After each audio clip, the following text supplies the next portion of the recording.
Good afternoon. My name is Bridget Walsh, and I am Senior Policy Analyst at the Schuyler Center for Analysis and Advocacy in Albany. And I'd like to welcome you to the first of our webinars on dental therapy for New York State. Just a little bit of housekeeping before we start. The slides and the recording will be posted on the Schuyler Center and the partnership's website after probably tomorrow. So look for that if you want the slides and the recording. And also for the today we are using the Q&A. So if you have questions, please put them in the Q&A and we'll field those after the presentations. Can I have the next slide? So earlier this month, a group of partners unveiled the New York Partnership for Dental Therapy. If you haven't visited our site, please use the QR code or there'll be a link in the chat. This initiative came together to provide education about the profession of dental therapy and support its authorization in New York. On the website, you can join our movement and show your support, and you can also sign up for newsletters that will keep you informed about new research, upcoming webinars, blogs, videos, and more. Stay connected with us and reach out if you would like to connect. Next slide. So after today's webinar, there is another one next week. You can sign up for that on the website, and we have more webinars coming, including one in July that will focus on dental therapy education. So watch our website for more information on that. So with that, I am going to turn the presentation over to Laura Brannon. Laura is Senior Project Manager for Dental Therapy at Community Catalyst. And welcome, Laura, and thank you for sharing your knowledge with us today.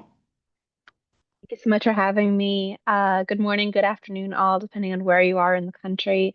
As Bridget said, I'm Laura Brannon. I run a dental therapy project at Community Catalyst. We're a national health advocacy organization that works with state-based, community-based, and tribal organizations to try to authorize and implement policies so that dental therapists can get into communities and help people get the oral health care that they need to live happy, healthy lives. So I'm going to be doing a little bit of a high level what is dental therapy today, and why is this relevant, particularly right now? I think that's a really good question because I hear from a lot of folks, we are so focused on protecting what we have, we can't think about new policy ideas. But what I always really challenge folks with is the fact that, uh, you know, 18 months ago, 2 years ago, there were still significant health disparities all across this country. And that as we are trying to protect what we have, we also need to be thinking about how we build to a better future. So I think dental therapy can be a part of that. So uh, first, I'm going to start by talking a little bit about what is happening right now in the world of oral health. So, just to give you a quick overview, and if you're on this call, you'll probably know a little bit about oral health, the fact that oral health is important, maybe about the scope of the problem we have in this country. But as a couple high-level statistics, about 19% of US adults skipped dental care last year because they couldn't afford it.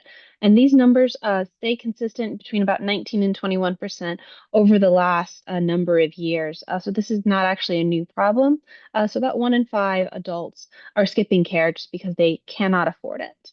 I hear so many stories from people saying, I'm afraid to even go get an exam, even if they might have coverage, dental insurance that would cover that, because they know that whatever the treatment they are prescribed is, they're not going to be able to afford it. And so they're like, at this point, I feel like I'm better off not knowing. For people who do have coverage via Medicaid, it can frequently be a real challenge to find someone who will actually treat you. About two-thirds of dentists don't accept Medicaid, and we know that community health centers, which are disproportionately serving a lot of Medicaid patients, frequently have very long wait lists. Now we know what happens when people can't get care. Well, frequently they wind up in the ER. You have something that starts as a small cavity that winds up as an abscess, and people turn to ERs in desperation. We know nationally that there are about 2 million ER visits for preventable dental conditions every year. So that's not someone got hit in the mouth while playing baseball. That is, I had a cavity that I wasn't able to get care for, and now this has turned into a life-threatening illness. We also know that for patients with disabilities, uh, Access to dental care has long been a serious problem. About one-third of dentists will not treat a patient with disabilities. They just straight up say that they don't feel like they are able to do it, and that increases to over half, 54% for patients with cognitive disabilities. So particularly, I think this isn't talked enough about the fact that for patients with disabilities, frequently the door is just shut in their face before they even get through it. We also know that because of the limitations of the fact that a lot of dental coverage doesn't pay for very much, a lot of people do not have coverage, and that generally dental care has high out-of-pocket costs, that dental care is definitely a significant driver to the medical debt crisis in this country.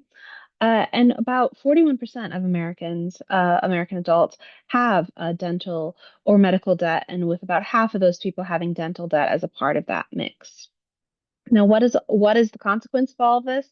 Well, there's a lot of consequences, but one is a lot of lost productivity. I think sometimes uh, us oral health advocates, we talk a lot about the human suffering cost, which I think is incredibly important, but we don't quantify it in ways that sometimes other people will find more useful. So one way to look at it is if you think about productivity lost due to untreated dental disease, which is about 243 million hours of productivity lost in the United States every year due to untreated dental disease. Now, what is ahead for us? So this is really, I'm going to be talking specifically about workforce here, which is that, our workforce has already been under strain. It was under strain for a long time. COVID intensified that significantly, and recent federal actions have made that significantly worse.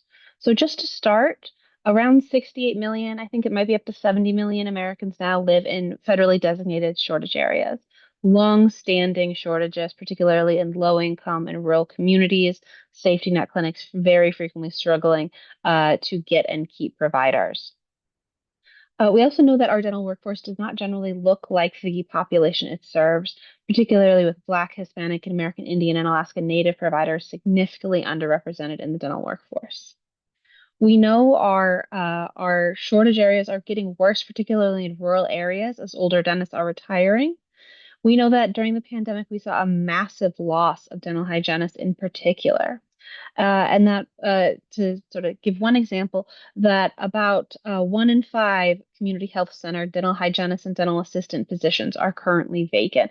Uh, Community health centers tell me that it is actually harder for them to find hygienists and assistants right now than it is for them to find dentists, which was very much a difference, I would say, even 10 years ago.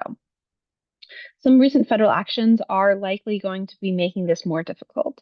HR 1 eliminated Grad Plus loans and it caps federal borrowing at $200,000.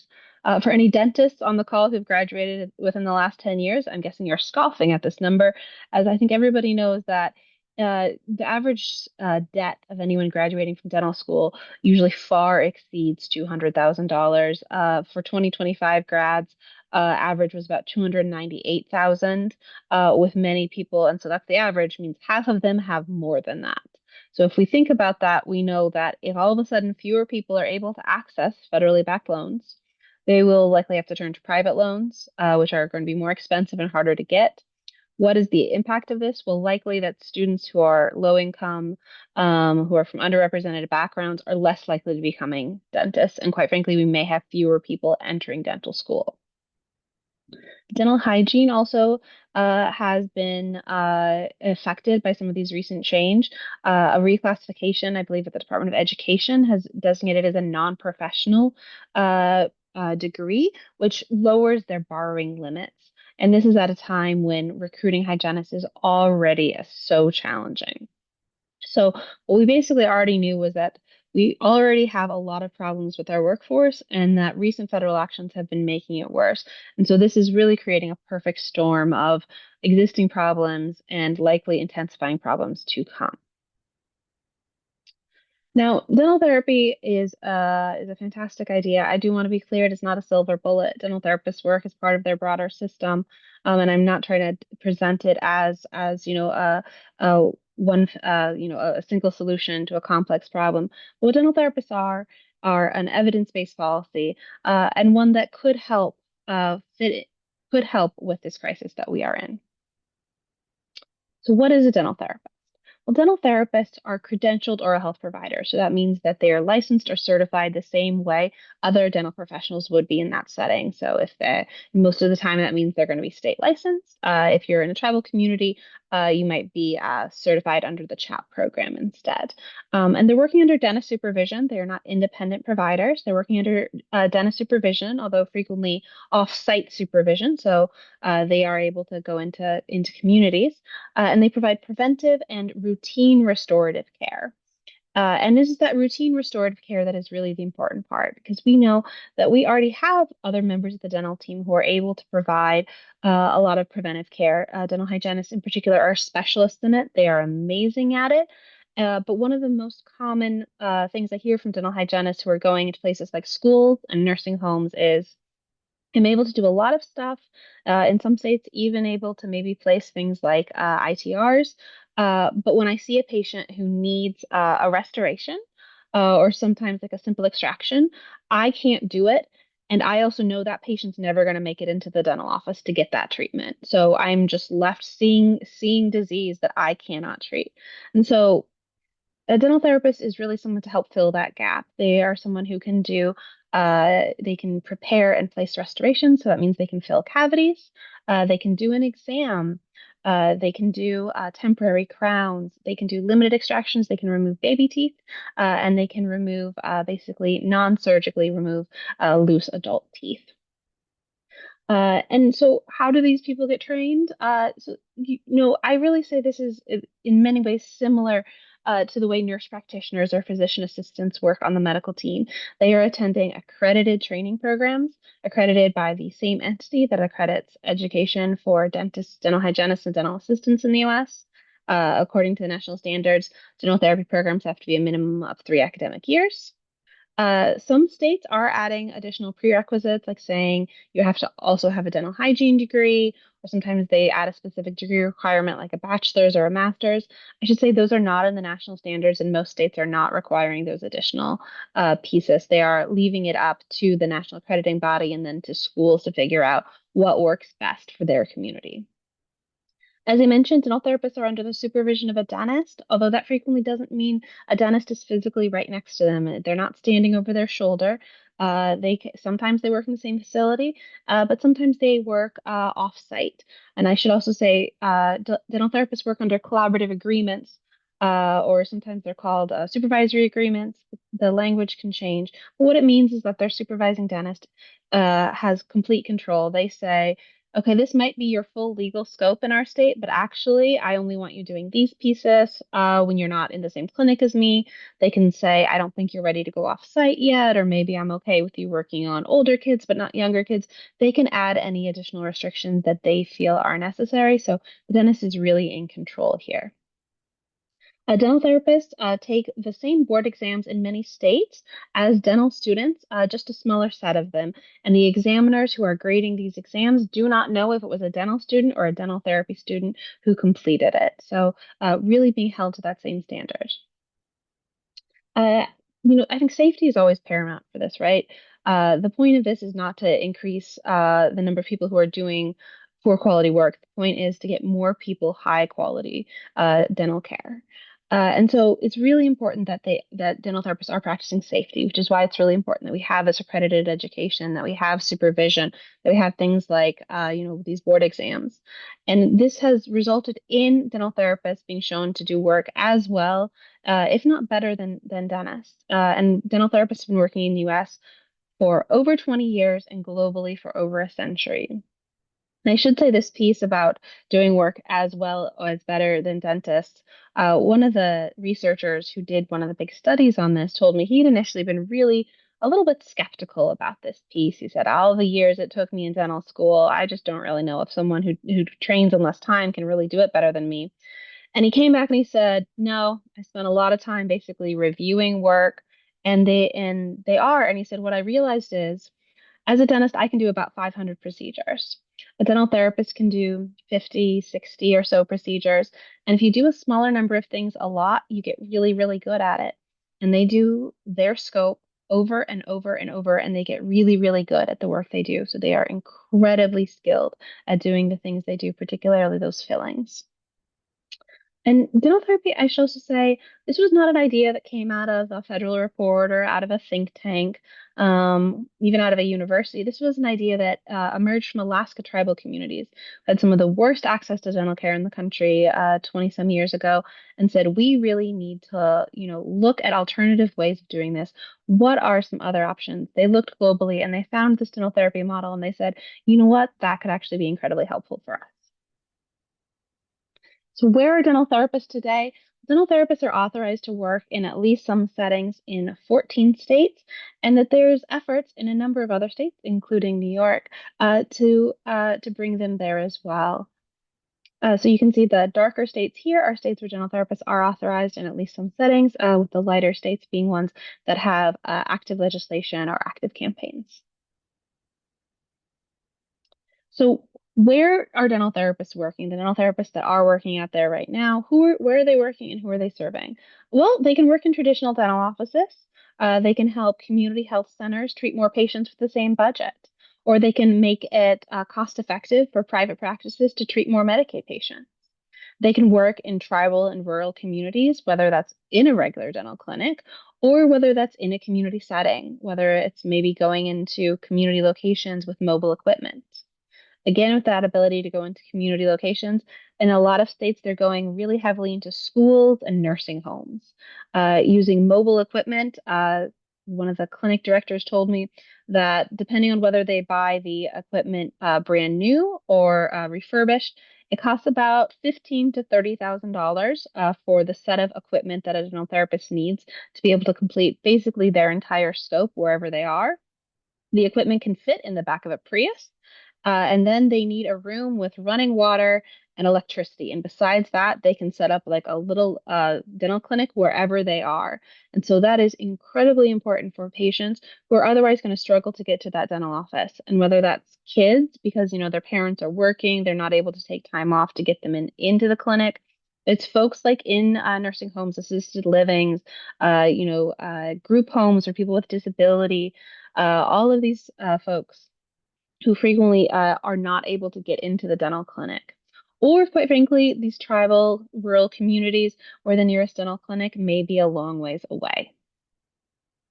We are also seeing having dental therapists is helping reduce ER visits for dental conditions, which is currently a massive problem and is really wasteful healthcare spending when you think about the fact that you are spending hundreds or even thousands of times more amount of money for a patient to be hospitalized for a dental condition or to be treated in an ER for something that frequently, if they'd been taken care of in a dental office, might have cost $50. Also, in addition to, sort of using mobile equipment, dental therapists are even staffing satellite clinics in some rural areas. Like we talked about earlier, rural dentists frequently are retiring and not being replaced. So, in a lot of places, there are rural practices that are just closing. In some areas, dentists are saying, you know what, I could buy up that practice and I could put a dental therapist there. And that dental therapist is going to, look at all of the patients as they come in. They're going to identify which patients need to see me. And then the dentist either might travel to that clinic 1 day a week where they're there on Mondays and all of the patients who need to see them are there on Mondays. Or if they don't travel, they do have to be referred to a further larger clinic, to the hub clinic. That means a lot more of those patients are being able to be taken care of close to their community. So part of the point of dental therapy is not just more care, but it's better care. And some of that is about who is providing the care. So, as I mentioned earlier, this is an idea that came out of Alaska tribal communities who said, we don't just want to focus on bringing people in who that had really been the experience with dentists for a long time. Dentists would come in, they'd work for a few years, they'd move on. They said that wasn't a great experience for their community who didn't feel like they had providers who understood them, understood their culture, they didn't know their language, and they weren't going to be there long term. So they never really built understanding and trust with the community. And that's also the same for a lot of underserved communities, for a lot of patients in community health centers or patients in some rural communities. They know that experience of every time they go to the doctor, there's a new face. They have to tell their story all over again. And it's really hard on them to never actually get to build any trust. So the idea of dental therapy was, what if instead we focused on accessible, affordable education of people from these communities who want to stay in these communities, giving them the skills they need to provide the most critical services. And so part of this is about providing accessible education. As I mentioned earlier, national standards say that dental therapy programs have to be a minimum of 3 academic years. But this can look a variety of ways when it is implemented. Right now in the US, there are education programs at community colleges, at tribal colleges, and at four-year universities. Dental therapy could be done as an associate's degree, a bachelor's degree, or a master's degree, depending on, how a university wants to frame this program. And so, particularly when looking at those programs that are built at more like community colleges or tribal colleges, technical colleges, we know those entities educate a large number of our first generation college students in America. They're more likely to be in rural areas and they're more likely to be affordable and accessible. So, having education programs that are built in partnership with underserved communities and focused on how you train folks from those communities makes a huge difference in who becomes one of these healthcare providers and where they end up going to work. Should say this also can be an opportunity for folks already in the profession, like dental hygienists and dental assistants, who want to maybe do more because programs are able to offer advanced standing so that they could complete the training in less time. Particularly as a number of dental hygienists and dental assistants have left the field in the past number of years, from burnout or pursuit of higher wages or whatever it was. Um, this can help bring some of them back who might be interested but want to try something a little bit different, or help folks who are already in the field but are feeling a little unfulfilled try something new and learn something else. And again, this really is coming from this idea of a grow your own, of not focusing on recruiting people to these areas, but instead taking people from those communities who want to be there and equipping them with the skills they need, the education they need to be a healthcare provider for their community, while also creating good paying, family supporting jobs. Just as I mentioned a little bit about dental therapy in tribal communities, I do want to talk a little bit about this because I do think it's important to pay respect to the fact that dental therapy came out of tribal communities, and while dental therapists now work across the country in tribal and non-tribal settings, I think it's really important to realize that this was a place where tribes led the way. So all the way back in 2003, the Alaska Native Tribal Health Consortium launched their dental therapy program, and 2 years later, dental therapists or dental health aid therapists, as they referred to them under that program, began serving local communities. They opened the first dental therapy education program in the United States in Alaska in 2006. It's their 20-year anniversary. And in 2010, the program that they worked under was nationalized so that tribes in the lower 48 can also benefit from it. The first dental therapist began working in a tribal community in the lower 48 in 2016, and then sort of has gone on and spread. And I should say, besides Alaska here, the first state in the lower 48 which actually authorized dental therapy on via state law was Minnesota, which did that in 2009. And then in 2011, they had their first dental therapist begin working. So tell you a little bit about why now? Why is this still relevant? And if you're interested in this, how are some ways that you could actually go ahead and try to get this moving, especially now in a time where it feels like there's not a lot of agreement about healthcare policy in our country?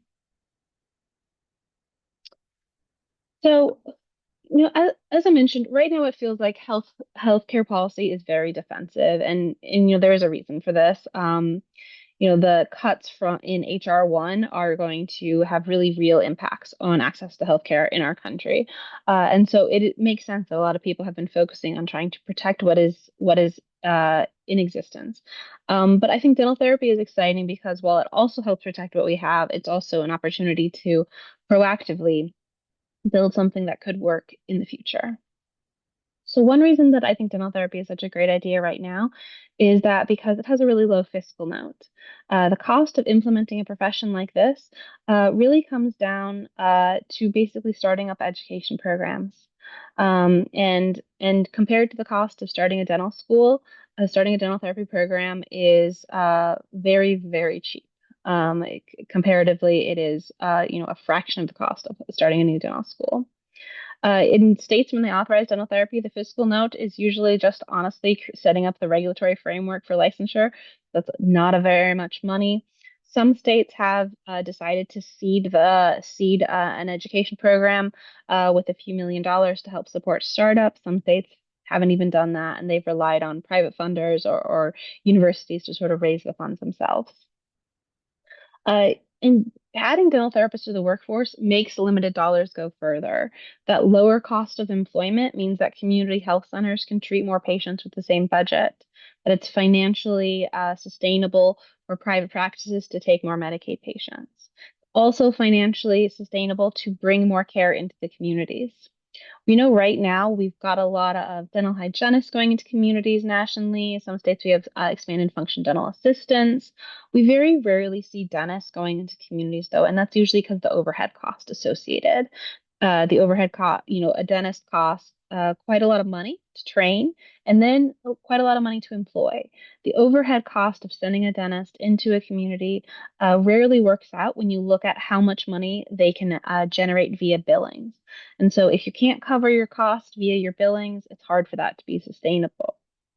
Dental therapy, though, with that much lower cost of education, a lower employment cost, with the fact that they are able to, with that mobile equipment I talked about, go into communities and do the vast majority of their scope, all of a sudden it becomes financially sustainable to treat a whole lot more problems, where patients are, keep a lot of patients from having to travel, if that's a barrier for them, and generally it results in a lot more people able to get care.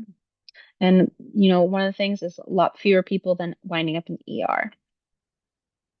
Dental therapy, I should also say, is really bipartisan. It's one of, I think, the few issues we see that, everyone, I would say, from socialists to libertarians in the United States agree on. This is an issue that in many states has had strong bipartisan support, has had Republican lead sponsors, and has had Democrat lead sponsors. This is not at all a partisan issue. And quite frankly, a lot of free market organizations, conservative organizations have really embraced dental therapy. And I think generally a lot of them are very supportive of reducing regulatory burden or opening up scope of practice. And they're seeing this as a free market workforce solution.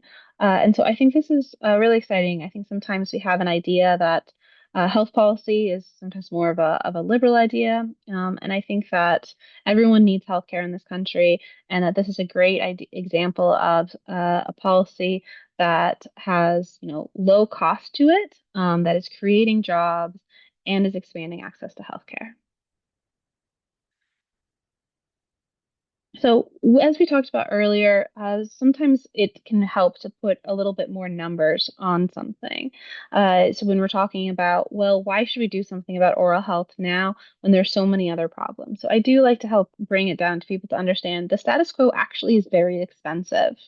So as we talked about earlier, there are about 243 million work hours lost every year because of oral health problems. This falls disproportionately on low wage and hourly workers, people who are least likely to be able to afford that missing time, that missing money. That comes at about a $45 billion cost every year. And we know that we spend about $2 billion on ER visits for dental conditions that could have been prevented simply with regular dental care.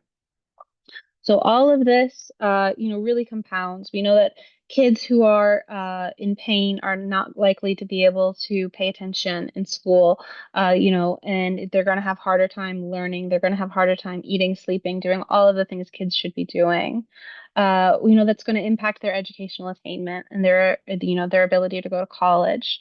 We know that people with jobs if they have missing teeth, if they have visible dental disease, are much more likely to get low wage jobs or not to be able to get a job. There is a lot of discrimination in hiring around dental care. We also know that just missing work because of dental problems is a huge problem. So there's actually a huge cost to our current system from poor access to oral health care and the associated high rate of untreated dental disease. So, also, when you think about if you wanted to work on an issue like this, as I mentioned, this is a really bipartisan issue and one that you can frequently bring folks together who maybe don't work on a lot of issues together. So, sometimes you think about people who work maybe more traditionally on health access issues, community-based organizations, things like public health groups, children's groups, seniors groups, communities of color, sort of maybe folks who frequently work on these issues. But then you also have tribal communities who, uh, you know, uh, as sovereign nations, don't always engage in a lot of state policy due to the way the federal law works. Is tribes do have to obtain state authorization for dental therapists if they want to be able to pull down Medicaid or IHS funding for the dental therapist services. So this is also a place where frequently tribes have a real interest in getting a law passed. Potential employers like community health centers and private practices, dental therapy would be a tremendous asset for them. Payers and insurers, folks who are trying to figure out how do we get enough, workforce out there? How do we make sure that maybe our beneficiaries are actually getting care? Been great supporters of dental therapy. Rural and agricultural groups as well have been really strong supporters. I think when I did some work in North Dakota, the Farmers Union loved this. And it's because, rural communities, frequently it can be hours until you can get to maybe the next dentist who you'll find who has got an open spot for you. And so, this is a problem that affects everyone in these communities.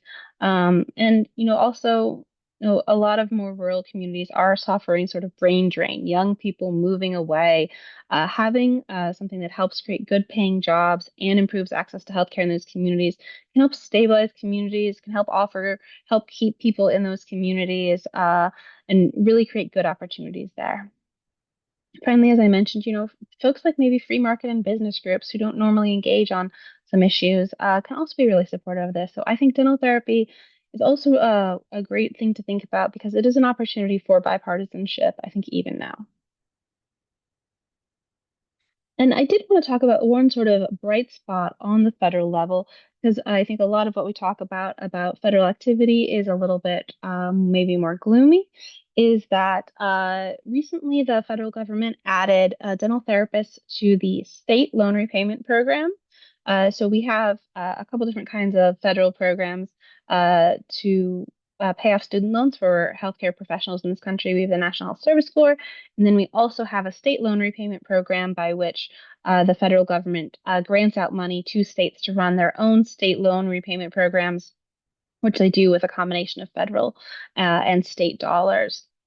The federal government recently announced that they were okay with it if states wanted to use those federal dollars towards dental therapists as well. And so I think this was a great sign from the feds that they saw that dental therapy was a valuable use of those limited funds. And this really actually follows some other federal actions. The advisory, I'm going to try to do this off the top of my head, ACT PCMD, which is the Advisory Committee on Training in Primary Care Medicine and Dentistry, which is a panel who advises HRSA, the federal agency, on investments in health workforce and health education. Issued a report a couple of years ago about dental therapy, and it was the first time they had ever devoted their annual report to a single profession. But they did because they thought it was so important, and they said, we actually think that this has the potential for oral health that nurse practitioners and physician assistants had in the medical space all those decades ago. And we think that if the federal government increased investment in this via a number of policies they identified, we could really do something about getting more folks in a short time out into the worst shortage areas and really increase access and improve oral health status. And so it's exciting to see some of these recommendations being implemented. It's also really nice to see that the federal government, even now, is recognizing that this is, a evidence-based, cost-effective policy which can help expand access to care.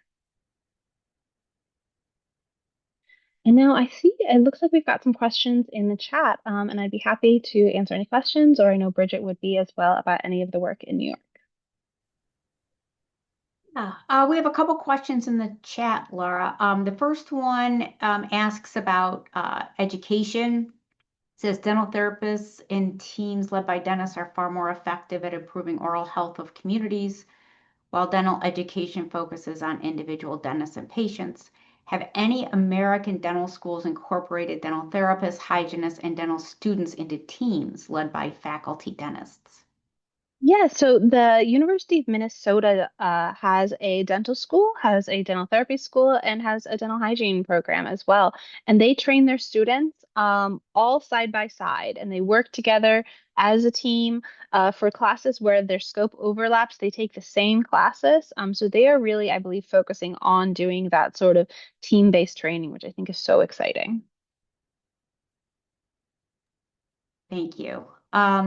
And stay tuned, keep an eye on our website. There is a webinar coming up in July on dental therapy education, so be watching for that. We'll make an announcement shortly. We're just trying to get a few more pieces in place. Another question is, are dental therapists trained to serve individuals with disabilities, including cognitive impairments? They are. So some of it is going to depend on the individual program, but because the dental therapy programs have all really been conceived around this idea of we are trying to train providers who are filling a gap. We are not trying to train people to go work in like high income suburban areas where there's already enough access to care. Programs are all really, I think, focused on saying that we need to be making sure that we find where the gaps are. I do think this is something that is a great idea to really make sure that folks are being explicit about as you're looking at doing dental therapy policy and as programs are being set up. Because it has been more up to the individual schools, although they've been really embracing it so far. But I think there's always more that can be done. Okay, that's all we had for questions in the Q&A. So I will thank you, Laura, for joining us today and giving us an overview and a rundown. We will be spending more information, more time, and we'll be having more webinars coming in the upcoming months, touching on some of these specific topics that Laura gave us an overview of today. So please visit the website. It was in the chat, or you can Google the website, New York Partnership for Dental Therapy, and you will find upcoming events and sign up for our newsletter, which will give you more information as things come up.